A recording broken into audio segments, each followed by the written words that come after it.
Meghan and Harry are taking their last lap as royals. The couple quietly slipped into the campus of prestigious Stanford University. But was there a bigger meaning behind the visit? Today, Harry and Meghan go to Stanford, Kate does a podcast, and Charlotte stops to smell the flowers.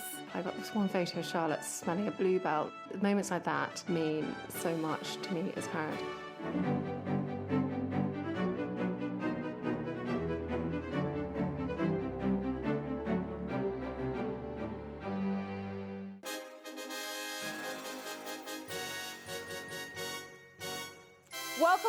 Welcome to the Royal Report. I'm your host, Sharon Carpenter. And with me today, my trusty sidekick right here is Lady Meatball. Hello, milady. It's for you. Such a good girl. All right, and now the news. On Thursday, People sources confirmed Harry and Meghan had made another unannounced trip. The couple spent last Tuesday at Stanford University, where they met with professors to discuss their new charitable foundation. More on this later. And that wasn't all from the Duke and Duchess of Sussex. Also on Thursday, People sources confirmed that the couple has laid off the staff from their office in Buckingham Palace. Yeah, reports indicate that the 15 employees who were let go were told in person about the decision back in January, and that some may be rehired in other roles within the palace. On Saturday, we got a rare chance to hear from Kate about some of the joys and the difficulties she's encountered as a parent. The Duchess of Cambridge was a guest on the podcast Happy Mum, Happy Baby, where she opened up to host Giovanna Fletcher on a number of topics. That included her, quote, slightly terrifying post-baby appearance shortly after the birth of Prince George. Take a listen. We're hugely grateful for the support that the public has shown us, and actually for us to be able to share that joy and appreciation with the public, I felt was really important. But equally, it was coupled with a newborn baby and sort of inexperienced parents and the uncertainty about what that held. So there was all sorts of sort of mixed emotions. Wow, really refreshing to hear that side of things from Kate. That same day, the Duchess also shared a brand new and incredibly sweet photo of Charlotte. The 4-year-old princess is seen smelling a bluebell, generally regarded as one of the most popular flowers in the UK. And finally, a bit of sad news from the royal family. David Armstrong-Jones and his wife Serena announced their plans to divorce after 25 years of marriage. David, of course, is nephew to the Queen and son of the late Princess Margaret. So sad news indeed. All right, joining me now, People Senior Royals editor Michelle Tauber is with us. Michelle, great to see you in the flesh. Yes, so great to be here. Thank you, Sharon. We're always Skyping with you all the way in Florida. We are. So good to have you here. Yes, thank you. I left Cinderella at home to tend the castle while I'm here in Orlando. She's back there. All right, we love it. Well, I've been dying to talk to you all about Harry and Meghan's recent jet setting. Now, first, back on February 6th, the Sussexes made a secret trip to South Beach, where they sat alongside A-Rod and J-Lo at a private JP Morgan event. Then 5 days later, they made another unannounced trip, this time to Stanford University, where they met with professors about their new charitable foundation that they're developing. All right, first off, what are your sources telling you about the Stanford visit? What kind of professors did they meet with? What were they hoping to learn? Do we know? Yeah, so that visit was done, privately, and then we learned about it after the fact. And what we learned is they were welcomed to the Palo Alto campus by the president of Stanford University himself. And then, we were told that they were there to meet with various people who they could sort of get some brainstorming going with in regard to their Sussex Royal Foundation, which we know is something that they're really focused on right now. So what can you tell me about the foundation? Do we know what the primary focus of the foundation is going to be, and when's it going to be officially launched? Yeah, so we have a couple sources, including one connected with all of this, who told us that the foundation is really where they're putting their energy, and they are trying to do their due diligence as much as possible to figure out what does it look like for them moving forward? And one of the things they're really focused on is how can they address, they've seen a lot of the problems going on in the world today, and they're trying to look at the root causes and how can they get to those root causes and help remediate those to improve the lives of people, including, we can expect, I think, to see veterans issues continue to be important to Harry, women's empowerment to Meghan, the environment, conservation. I think we'll see all of those things folded in. Got it, and getting advice along the way. Yes. Yes. So let's talk optics and timing. I think when we first heard about the Miami trip, we were all like, okay, that was fast. The new arrangement was only last month, and already they're showing up at a big budget private event. Were they paid? How much were they paid? We're still not sure, but one of the many reasons the news raised a lot of eyebrows was the timing. Conventional wisdom seemed to say that they'd be lying low in Canada for a while, and now with this second trip right on the heels of the first, what do you make of the timing, Michelle? How does this look, and why aren't they lying low as so many of us expected? Yeah, it did catch us by surprise, and I think, on the one hand, I mean, they are lying low in some respects. They're in Canada for most of the time. They've been there, keeping a low profile, but they're not hermits, and so they've ventured out there. They've ventured out into the world. I think in terms of optics, I think what was so surprising was once we started to learn, J-Lo and A-Rod were there, as you said, Karlie Kloss was there. I think it was a little surprising that they had sort of jumped into an event that glittery. Very celebrity heavy. It was, and unlike a palace event, one source pointed out to us, this is really uncharted waters, because at a palace event, you will have palace courtiers, curating every seat. Every single person who's there is vetted, and the seating is carefully positioned. And these kinds of events, they're a little less. A little less micromanaged. So it's a different thing, a place to see royals for sure. Interesting. What do you think we have learned specifically from these two trips? And what does this indicate in terms of the future for Harry and Meghan? Yeah, I think it tells us a lot, honestly. I think for starters, we can see that, they've got a lot more freedom now to do the kinds of events that, we think that they'd been wanting to do previously, but their hands were tied because of all of the royal rules and regulations and the palace and the firm and all that stuff. So they're free to have dinner with J-Lo and A-Rod at a, with a bunch of investment bankers. I like to call them. That's right. I know. Wouldn't you have loved to be at that table? So, I think we can see that they're going to be able to enjoy that freedom and make those decisions for themselves, where they want to be, how they want to spend their time. And I think also it's a hint at sort of the kinds of events where, Harry gave a speech, as you know, at that event, sort of speaking about what he'd been through with his mother. And in the past, those types of speeches really would have been done at more charitable places, charity-driven events. And this sort of private function is something they're able to do now that they've Mexited. Yes. Excellent reporting, as always. Thank you so much for being here, Michelle. Thank and you in the flesh. Yay, We thank love you. it. Thank you, Sharon. Okay, we have to take a short break now, but first, Meatball is going to tell us what's coming up next.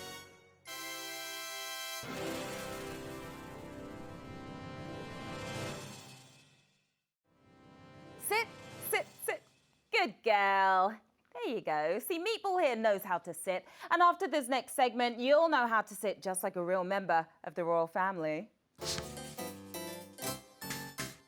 Hi, I'm Micah Meyer, and today I'm teaching you the Duchess slant.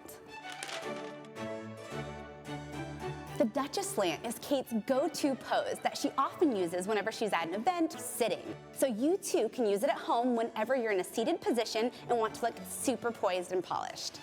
To do the Duchess slant, all you need to do in a seated position is keep your knees and ankles together. Then turn your knees either to the left or to the right, whatever you're comfortable with, and then your heels touch the floor.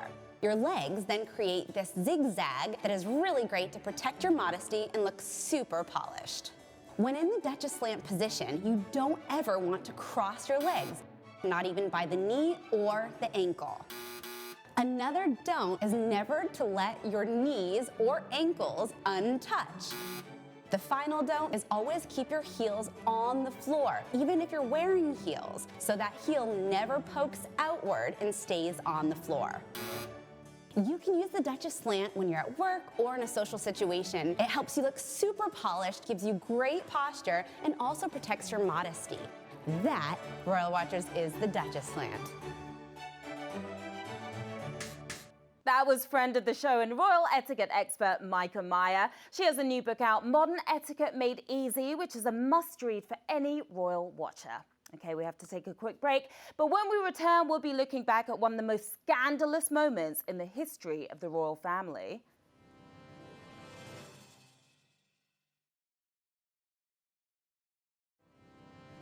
Welcome back, everyone. Over the past 4 months, royal watchers have witnessed some rather shocking interviews. I didn't sweat at the time because I had suffered what I would describe as an overdose of adrenaline in the Falklands War when I was shot at, and I simply it was almost impossible for me to sweat. I will not be bullied into playing a game that killed my mum. It's not enough to just survive something, right? Like, that's not the point of life. You've got to thrive. So for this week's instalment of the Diana Diaries, we're taking a look back at what just might be the most shocking interview in the history of the royal family. The news is all about Prince Charles, heir to the throne, and Princess Diana. They have separated, officially. By 1995, Charles and Diana had been separated for more than 2 years. Despite the fairy tale beginning, the marriage had long turned sour. It was fairly well known in the UK and frankly around the world that Diana and Charles's marriage was in deep trouble. The year before, Charles had given an interview where he admitted that he had been unfaithful to Diana. Did you try to be faithful to your wife? Yes, absolutely. And you were? Yes. Until it became irretrievably broken down. I think when they separated, the public were very aware that they'd been unhappy for a very long time. I think Diana was very visual. We all knew she was unhappy. I think people's hearts bled for her, actually. I think everybody then knew about Camilla. Everybody was aware of that whole sort of trio and how long that had been going on for. So I think everybody knew that it was a very unhappy time. On November 20th, 1995, the 34-year-old princess sat down for a secret interview with Panorama, a current affairs programme on the BBC. The interview was conducted by 32-year-old Martin Bashir without the knowledge of Buckingham Palace. Martin Bashir was a well-known UK broadcaster. He was on the rise in 1995 when he did his Panorama interview with Diana. Panorama would have been a show kind of comparable to Dateline, an evening news program. The hour-long one-on-one sit-down revealed private details of Diana's long-suffering marriage, which began with her postnatal depression. What effect did the depression have on your marriage? Well, it gave everybody a wonderful new label. It's Diana's unstable, and Diana's mentally imbalanced. And unfortunately, that seems to have stuck on and off over the years. Everyone within the royal family knows that maybe the #1 rule is what happens in the royal family stays in the royal family. Diana didn't concede that. Diana felt that she should be allowed to have a voice, and she felt unfairly maligned in much of the UK press. According to press reports, things became so difficult that you actually tried to injure yourself. Is that true? When no one listens to you, or you feel no one's listening to you, all sorts of things start to happen. I think that she really wanted the British public to sort of know her point of view. I think she just had enough. I think she felt it was important that her sons saw on tape like a living memory of how she felt, what she'd gone through, where she was, what her marriage was about. What did you actually do? Well, I just hurt my arms and my legs. And I work in environments now where I see women doing similar things, and I'm able to understand completely where they're coming from. Besides the postpartum depression and self-harm, Diana also revealed she had suffered from bulimia. I had bulimia for a number of years, and that's like a secret disease you inflicted upon yourself because your self-esteem is at a low ebb and you don't think you're worthy or valuable. It's really impossible to overstate the shock of Diana's Panorama interview. On so many levels, she blew the lid off the fairy tale that everyone had watched in 1981 when she looked like the Princess Bride, and she was. But here we are in 1995, and Diana is a different woman. She is broken in many ways. She is just stunningly candid. You fill your stomach up 4 or 5 times a day, some do it more, and it gives you a feeling of comfort. It's like having a pair of arms around you, but it's temporary. Then you are disgusted at the bloatedness of your stomach, and then you bring it all up again. She talked about things that not only carry a lot of stigma for most people in the world, but for royals, absolutely unheard of to share these kinds of problems and pain. We know that bulimia and self-harming, and she had postnatal depression, those three compounded together. To have no help, you can't imagine how awful that would be. And one always imagines that everybody in the royal family is surrounded by 1 million people and 1 million people who are going to help. And actually to be in that situation, which she was, not being able to help, but still having to kind of come out of that, or periods of that, and be public or be seen. And she really struggled. She really didn't have the help that she needed during that time. The interview was full of bombshells, but the biggest moment of all came when Bashir asked the princess if she had been aware of her husband's 9-year affair with Camilla Parker Bowles. Yes, I was. But I wasn't in a position to do anything about it. What evidence did you have that their relationship was continuing even though you were married? A woman's instinct is a very good one. In the history of royal scandals, there is none bigger than the Charles, Diana, Camilla love triangle. What effect did that have on you? Pretty devastating. Rampant bulimia, if you can have rampant bulimia, and just a feeling of being no good at anything and being useless and hopeless and failed in every direction. Wow.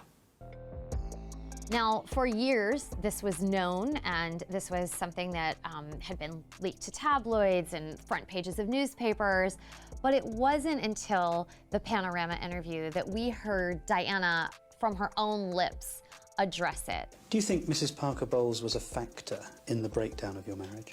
And the iconic quote that she shared with the world was, well, there were 3 of us in this marriage, so it was a bit crowded.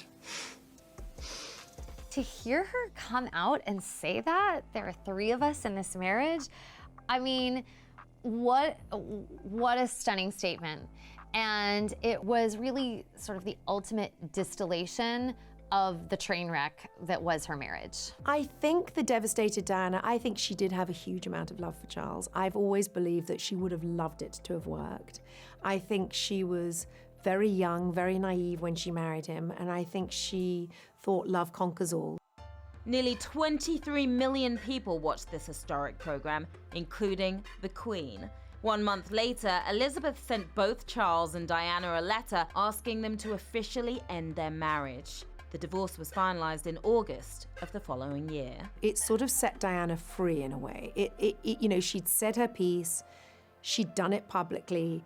Charles could then be public with Camilla because everybody knew about it. So in a way, it sort of set them free. I think we saw in Diana a certain relief in her, maybe in her sort of physical appearance. She looked like, okay, that's done. The seismic impact of the Panorama interview can almost best be measured in the Queen's reaction. The Queen responds by saying, you know what, I think this marriage is over and I think you two need to divorce. Now, that's a big deal for a lot of reasons, but especially because the Queen is the head of the Church of England. She's extremely religious. Divorce is not something that has been a part of her life ever. So for her to recommend that her firstborn son, who is her heir, who is the next in line to be king, that he seek a divorce, it really reflects the gravity of Diana's interview. After Panorama, the view of Diana shifted somewhat from certainly her early days, of course, as a magical fairy princess, to a woman who had really endured more personal anguish than anyone realized previously. I don't sit here with resentment. I sit here with sadness because a marriage hasn't worked. I sit here with hope because there's a future ahead. A future for my husband, a future for myself, and a future for the monarchy. Your Royal Highness, thank you. The Royal Report will be right back.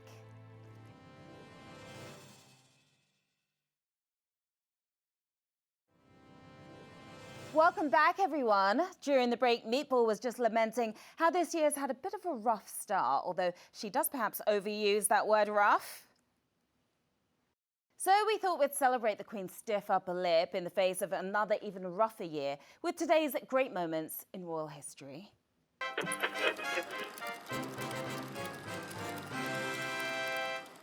In a speech of unprecedented frankness, the Queen has described 1992 as annus horribilis, a horrible year, and she's appealed for gentleness and understanding, reviewing a year which has seen the monarchy under more strain and criticism than at any time this century. November 24th, 1992 was the 40th anniversary of Queen Elizabeth's ascension to the throne, an occasion she marked with a rather somber speech at Guildhall in London. 1992 is not a year on which I shall look back with undiluted pleasure. In the words of one of my more sympathetic correspondents, it has turned out to be an annus horribilis.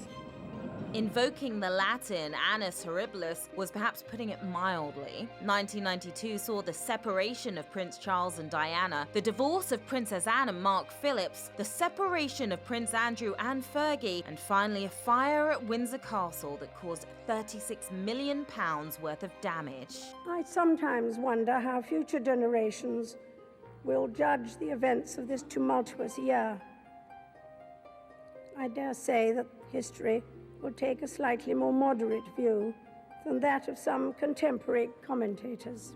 The speech provided a rare glimpse inside the mind of the Queen, while reminding us all of the humanity behind the crown. No institution, city, monarchy, whatever, should expect to be free from the scrutiny of those who give it their loyalty and support, not to mention those who don't. But we are all part of the same fabric of our national society. And that scrutiny by one part of another can be just as effective if it is made with a touch of gentleness, good humour, and understanding. All right, Royal Watchers, that's our show for today. I want to thank my adorable co-host Meatball here. You can follow her at Meatball NYC Corgi. And remember to follow People on Twitter to watch the latest episodes of The Royal Report, streaming every Tuesday and Thursday at 6 p.m. Eastern. I'm Sharon Carpenter. Ta-ta. Till next time.